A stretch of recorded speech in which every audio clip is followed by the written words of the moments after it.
Hello everyone, I'm Mike and welcome to my DIY workshop. This time we're going to be looking at fixing into walls, and although there are a lot of wall fixing gadgets available, I'm going to be concentrating on using the simple plastic wall plug together with a standard wood screw. I can't demonstrate everything, but I hope that this video will equip you with sufficient knowledge to confidently think out and tackle your own wall fixing tasks. This is a model showing two types of external wall construction. This is straightforward brickwork, and this is solid brickwork or maybe blockwork faced with a thickness of rendering.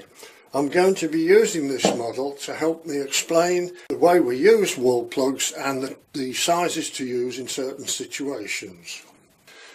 In order to use wall plugs, you need to drill a matching hole in the brickwork. If that is an 8mm plug, then you must drill an 8mm hole. That is most important. You drill the hole slightly deeper than the length of the plug so that any residual dust in the hole won't stop the wall plug being driven right into the hole. You obviously have to mark the wall where you want to drill, and there's two ways of doing this. If it's a thin item like that, perhaps a bracket for a garden hanging basket, put it on the wall exactly where you want it, put a pencil through the hole and mark where you want it drilled, and improve the markings with the pencil. Alternatively, if it's thicker and you can't get the pencil through, put a screw through your hole there and tap it a couple of times with a hammer, and then improve the marking with the pencil so as you don't lose sight of where you're going to drill. I'm going to quickly demonstrate drilling a typical hole in brick.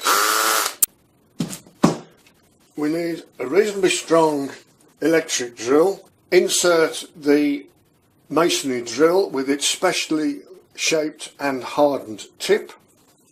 The hammer action from the machine causes the end of the drill to hammer against the brick. It pulverizes the brick to form the hole, and all the dust is brought out by these spirals. So now for the hole itself, give yourself a good working mark where you're going to drill the hole. Start the drill slowly, and then when you're sure you've started in the correct place, speed it up.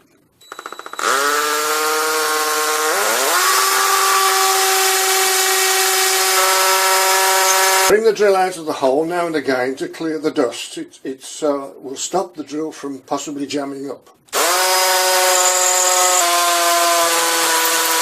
You may have noticed these holes. They're necessary for the brick manufacturer depending what type of clay they use. Different bricks have a different number of holes in different positions. The way that can affect you is that you could be happily drilling away and suddenly your drill goes right in, and that's because you've broken into one of these holes. There's nothing to worry about because you will still have plenty of brick here to put your fixing into. So we've got our hole in the wall. It's a 7mm hole in this case to suit a 7mm plug. We put the plug in the hole. It's a tight fit already, but we knock it right in with a hammer. Then we offer up the object being fixed, put the screw through it, engage the screw into the plug.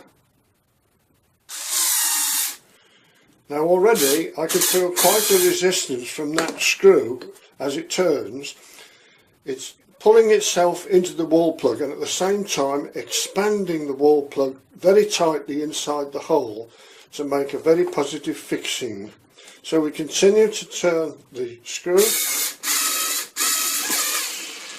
until it will not go any further.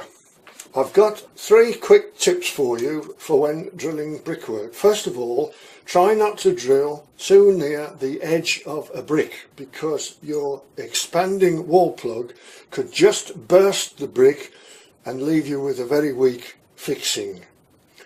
Next, if you find you're drilling a very hard brick, think about drilling with a small diameter masonry drill to start with, go to the correct depth, then swap over and enlarge the hole with the correct size drill bit. Finally, you can avoid drilling the brick altogether by planning all of your fixing holes to coincide with mortar joints. That's a really good alternative unless your brickwork is ancient and the mortar is very crumbly. I've already emphasised that you must get the hole size correct to match the wall plug being used. However, the diameter or gauge of the screw being used is a bit flexible, and you can use a variety of screw diameters. Information on that will be given on the packaging for the wall plug when you buy it. In this first demonstration of fixing to an external wall, imagine this is a strong bracket for a garden hanging basket, or perhaps an outside light fitting, but it's very thin. So a little wall plug like that and screw like that is about ideal.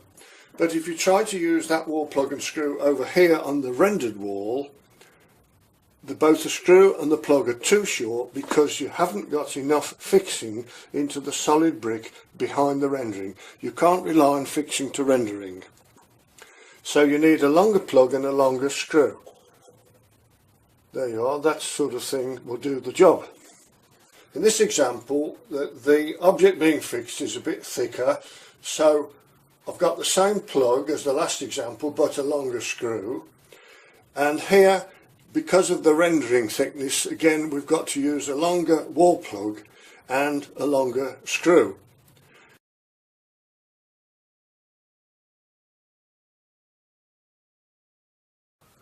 To fix a chunky piece of wood like this, which could be an external gate post or the first post in a line of fencing, yes, you can use a chunky screw with a chunky wall plug and that will fix it nicely. But you have a problem drilling holes here and then marking and getting your holes in your brickwork in the right place. So for that reason I prefer this sort of fixing. Now this is a frame fixing. It comes complete with its screw and it's designed to go right through the timber and then into the wall like that. Only this last part of the plastic wall plug actually grips in the wall. This is just a sleeve. So you mark out where you want your holes. The hole is the same diameter as that, so that's an 8mm. So you need an 8mm hole. You can either put your fixing hole straight down the middle, or what would be a good idea would be to stagger them and put one on the right, then the left, then the right down the length. When you've finished drilling the wood with an ordinary twist drill, swap over to a masonry drill and then hold the timber post exactly where you want it, insert the masonry drill and drill right through into your brickwork, and do that for every hole that you've got. Then you're guaranteed that all of the holes in your brickwork will exactly line up with all the holes in your wood. When you've done that, push the wall fixing right through the wood and into your hole in the brick wall until this is flush with the timber, and then tighten up with a screwdriver. If by any chance you've got a shorter frame fixing that you would like to use, then you can clearly see that that's not long enough in that situation. But what you could do is, with a bigger drill, a drill that's just slightly bigger than that diameter, drill so far down into the wood, about that far, and then, as you can see, you've got enough to fix into the wall. But a word of warning, think ahead, plan ahead, drill the bigger hole first to the depth you require, then finish off drilling the smaller hole. Otherwise you'll find that if you try and drill an existing hole with a slightly bigger drill, the drill will grab, pull itself in and drill too deep before you can stop it. So here's a model depicting three types of internal wall construction. Solid wall with a thickness of plaster directly applied. Solid wall with plasterboard lining leaving an air gap, and stud partitioning just faced with plasterboard, and that is all you've got to fix to. And now a word of warning. When you start to drill holes in an internal wall, you've no idea what is underneath the surface. You could have the bad luck to drill straight into an electric cable or a water pipe. You can either carry on taking that risk every time you drill a hole, or you can invest in a detector, something like this. There's various ones available. Depending where you set the switch, it will detect live electric cable, metal, and it will even detect your timber studs in the partition wall.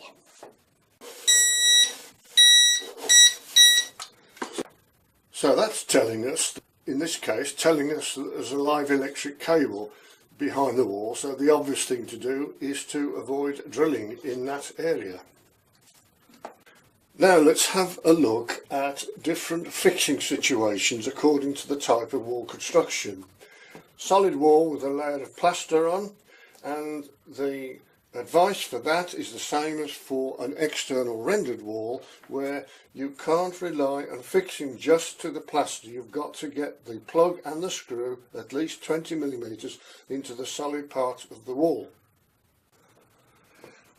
And then for the cavity wall, where there is an air gap between the plasterboard and the solid block, we can either use conventional wall plugs or cavity fixings.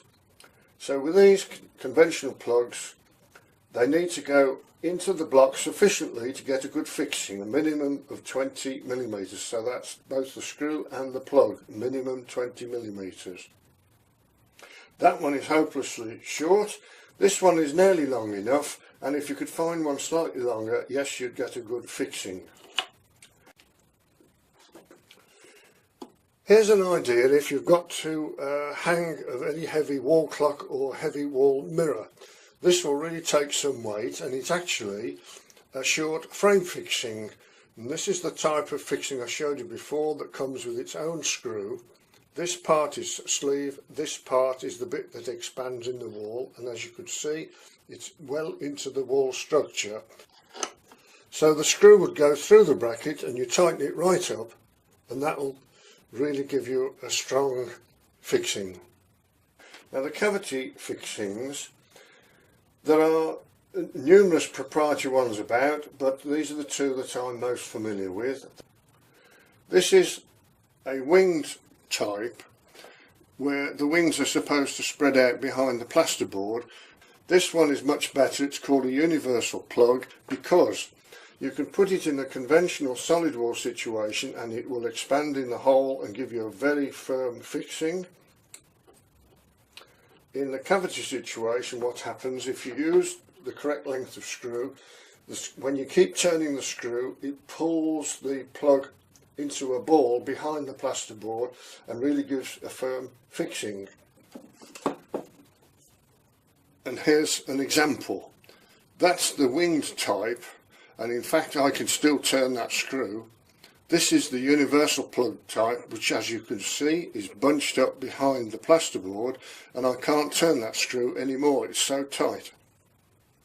Now when you're going to use cavity fixings in this situation, when you drill, you have to drill right into the block, because as you can see, the tail of the wall plug goes into the block a little bit, but when you tighten it up, all the fixing is on the plasterboard. There's no fixing into the block. So here we've got plasterboard faced with tiles, as you would have in a bathroom or toilet, and we want to fix this towel rail bracket. So I've put some decorator's masking tape on the tile so that it's easier to mark with the pencil. Put the towel rail bracket in position, mark with the pencil, and we're ready to drill the hole.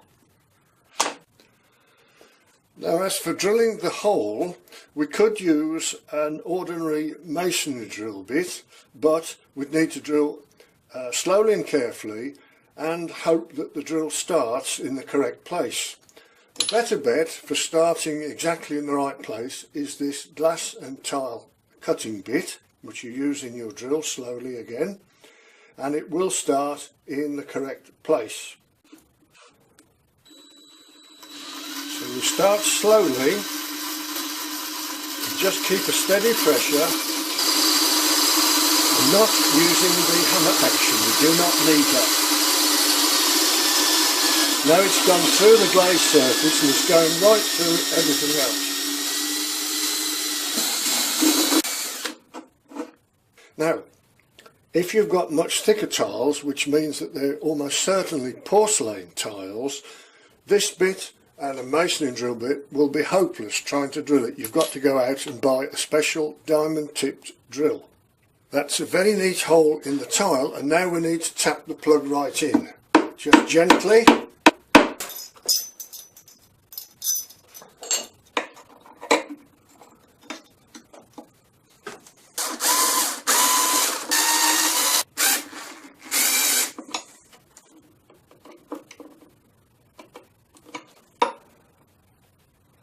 Did you notice I used an extension on the screwdriver? That's to so that the body of the screwdriver avoids this bulky bit here.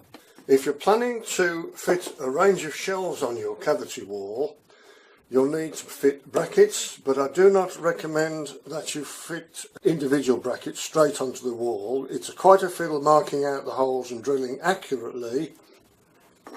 A better bet would be to put a long timber batten straight up your wall.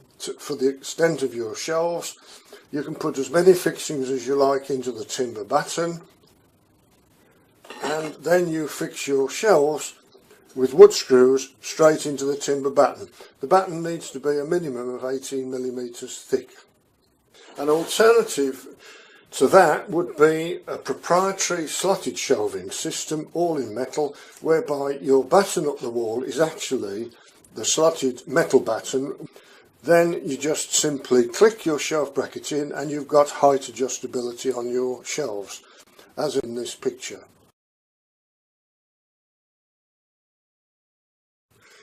One of the things you may be asking yourself is, how do I know what size wall plug to use? When you go in shops, they're often labelled for medium weight use or lightweight use, but I've never seen a definition of what that means. So really, it's down to you to give it some thought and use your instinct and common sense. What we can say though is that the fatter and longer the wall plug, the more surface area you will have in contact with the brick inside the hole to give you a stronger fixing. Another thing that can influence your decision on what size plug to use is the perceived pull-out factor. And I can illustrate that with these diagrams. Here's a curtain pole bracket with a downward force due to the weight of the curtains. Here's a shelf bracket. If you've got a lot of books on the bracket, there will be quite a strong downward force due to the weight. And then of course the weight of a wall unit with a downward force. Now some of that downward force translates into a horizontal force trying to pull the fixing out of the wall. One more bit of advice, and this relates to kitchen gadgets, bathroom fittings, window blinds that you may buy that come complete with screws and wall plugs in the box. You may well come across a situation where those supplied fixings are not suitable for your wall situation, so you have to figure it out for yourself and work out how to create a good strong fixture. I've made 2 other videos on the subject of using wood screws. These are listed on the right hand side of the screen, and if you'd like to watch one now, just click the item. Also, if you'd like to subscribe to my channel, you can click the circular avatar in the bottom left hand corner of the screen. Thank you for watching, and I hope to see you again very soon.